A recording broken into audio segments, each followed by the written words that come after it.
حضرت مسلم رضی الله تعالی عنہ فرمای چې ماته سپیشل خوږ پیغمبر پاک صلی الله علیه وسلم او فرمایل چې کله ته د ماښام منځو کې قبل ان تکلم احدا چې لا چا سره د خبرې نه کړي او 7 مرات و پیری وی چې اللهم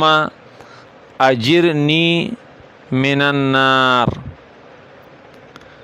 یا الله پاکا اجرنی بچ کې تما من النار د اورنا. چې ما خام مستو کې الله چا سره د خبرې کړي نی هغې نه مخکې دا وی و پیری نو کدیش پکې تعالی مرګ راغی ستا نیټه مقرري نو د دې په برکت په الله پاک تا د دوزخ نه بچ کړي، د جهنم نه به دې بچ کړي. او چې کله سحر منځو کې نو بیا مو پیری دا وایا چې اللهم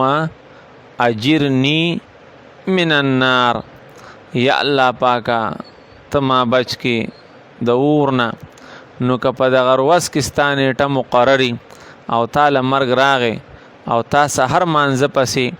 و پیری دا ویلی چې اللهم یا الله پاکا اجرنی بچ کې ته ما لره من النار د اور نه، نو الله پاک به تعالی دې دعا په برکت د دوزخ نه بچ کړي. الله دې مونږ او تاسو ټول د دوزخ نه بچ کړي. مونږ له پکار دی چې ماښام منځو کو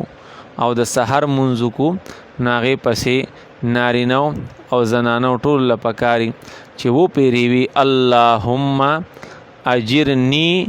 من النار. الله دې اول مالا بیا تاسو له د عمل کولو توفیق راکړي.